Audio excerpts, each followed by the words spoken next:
rankings, and normally with 16 seeds he'd be avoiding the big guns. Only 8 seeds in this tournament, so he's in with the rest of the hoi polloi, and he's pulled out Simon Whitlock, but he's off to a flyer. He's off to a flyer with double 16. No 9 darters around when you start with double 16, but that's the last thing on his mind.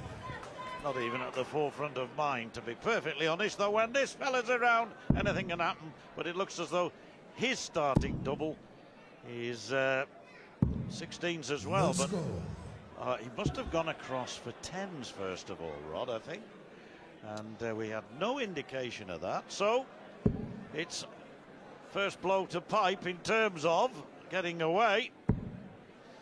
Well, Whitlock did that a bit in last year's tournament, firing at 100, sort of the area between double 15 and double 10.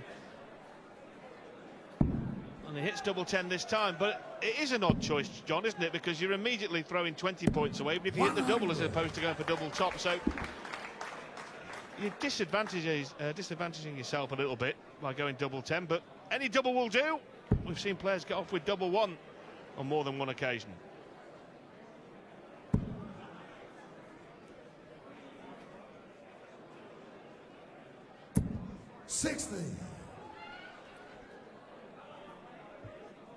Whitlock on a high, won his first ever major in the PDC. Anywhere else for that matter. And he, with darts like that, won the European Championship a couple of weeks ago. Simon Whitlock has broken the deadlock in terms of his career. And watch me go, he says, Rod. Watch me go. He believes that that Players' Championship win that he secured in September, his first, I think, for 3 years, and now, like it. Artistic impression, good, as well as the actual message itself, like it.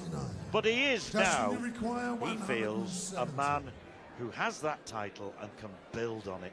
Can Pipe do the same? Got to bring his floor game to the box, hasn't he? Yeah, he's been a prolific winner of titles away from the big stage. But they're worlds apart, aren't they? 60. Under the TV lights and the glare of the cameras, Whitlock looking at 122. 18 the target. That is sweet. Oh, that is the wrong treble, and maybe he got a bit greedy, John, and bit off more than he could chew. Just the big fat 18 would have left the bull. Yes, it would. 82. It would. 82 leaves tops, even so. Pipe quite capable of taking out 110. 40 years of age from Taunton. And a thorough pro. Oh, double 16. 78. I suggested he might be able to do it. Not quite. Now Whitlock for the first leg against the throw. Oh, right on the wire. Real wire wobbler from the Wizard. And another. No score. Justin will require 32. Not bad darts at all, but only the good ones go in. As he looks at double 16, up for double 8. More or less the same line, but now right across the board, 10 past the hour if you like, for double 4. 24. Well, double trouble. We talk about the starting double, but it's the finishing one here that's causing problems, Rod. Whitlock's missed 3 at tops. He has missed the 4.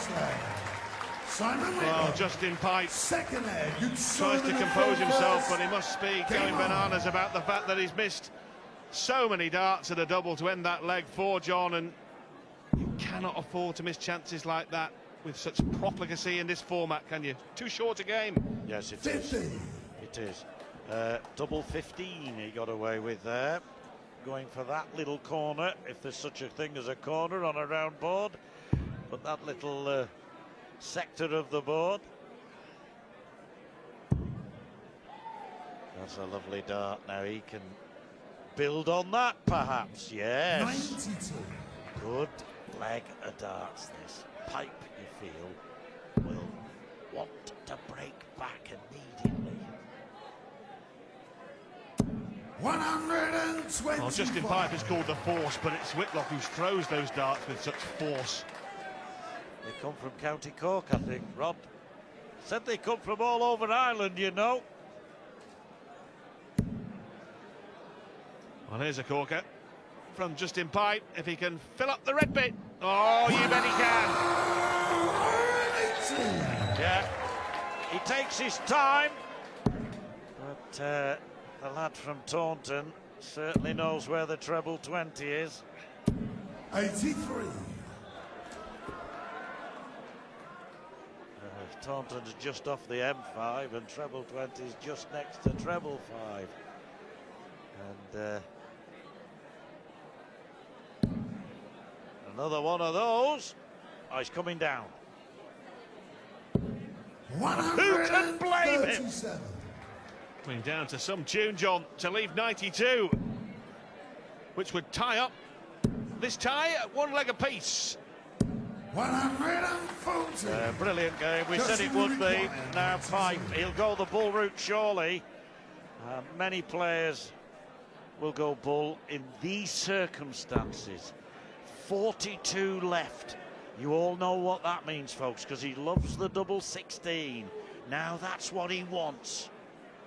For a 1-all. Yes, what a lovely finish. What a great mega dance that was for Justin Pipe. It wasn't a bad one, in fairness, from Whitlock, but Pipe breaks back.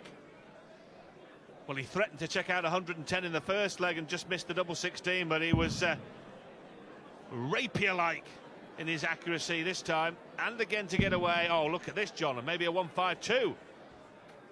Effectively a maximum with his starting double. 112.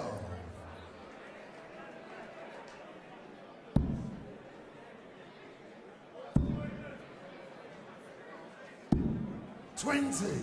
Well, 20 for Simon Whitlock, gets him underway. And it's Pipe with the advantage. 20 away for Whitlock, 112 away for Pipe. Makes a big difference. So 97.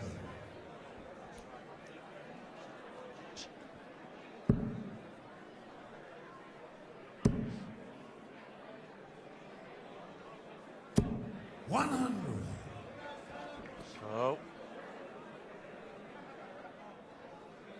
381, 292, one leg all.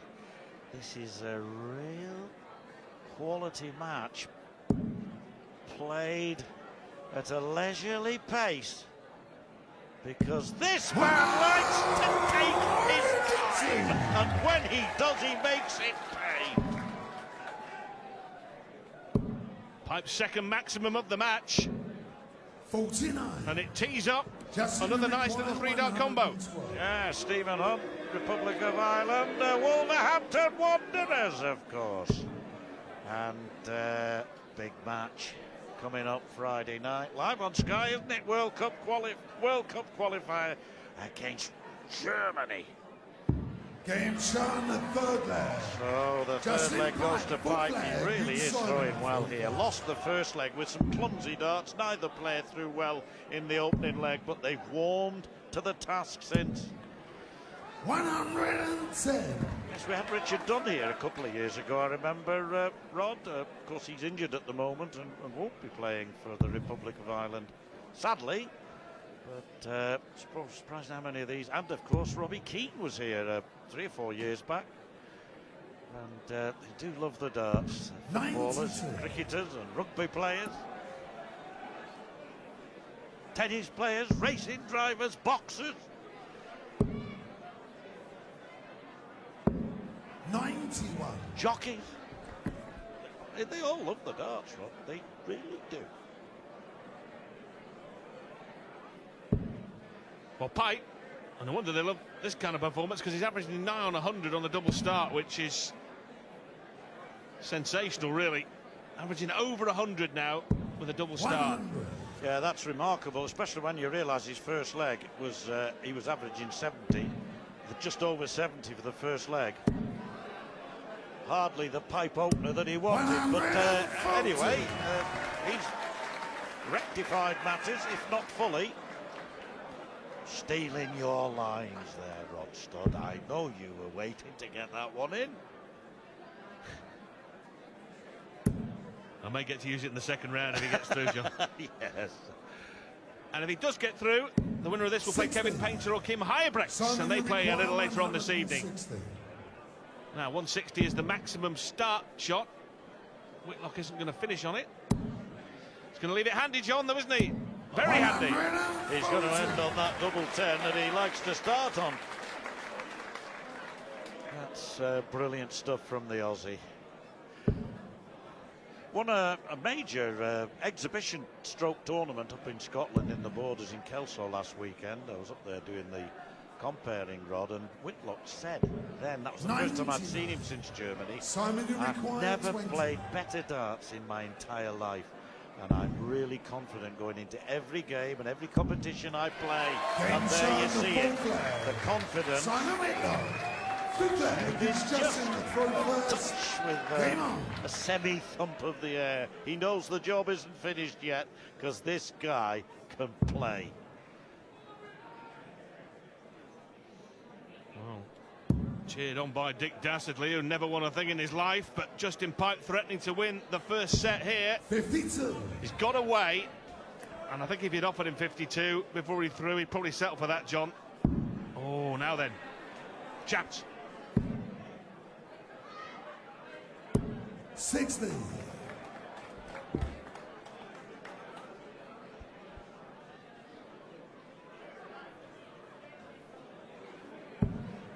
That's a beautiful lie. You don't get a better lie than that. It's unlucky. I fancy he might get another one yet, though. That first dart, perfectly positioned. 100. Unlucky.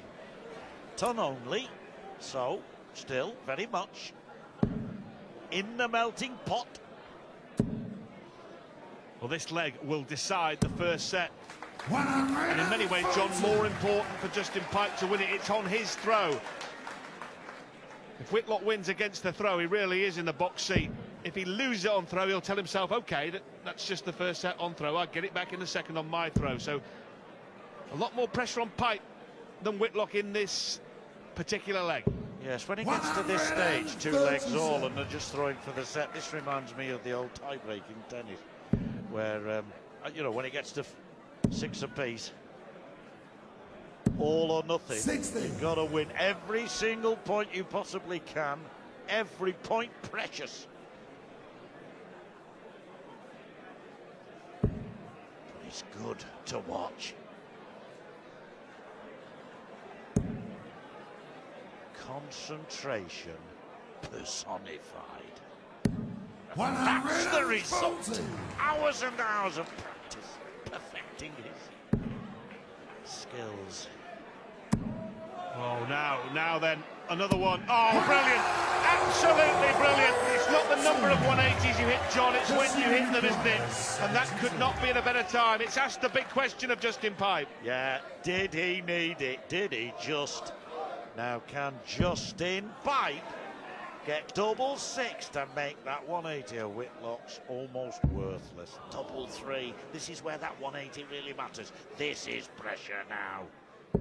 Oh, and he wasn't equal to it. Now, having gone from 241 to 61 in one fell swoop, surely the Australian can finish it off. Well, he's hit 2, so he's going to have to go 19 for tops. It was a wayward dart at the bull. 21. That's when he was looking for the outer bull to leave double 18. He did get a shot at double top. Now then, John, 1 double 1. Would you fancy that for the set? No, thank you, but I quite fancy he might do it. That's the easy bit. There you are. First set, Justin Pipe. Hard-earned. Terrific game. Good quality. We'll be back for more.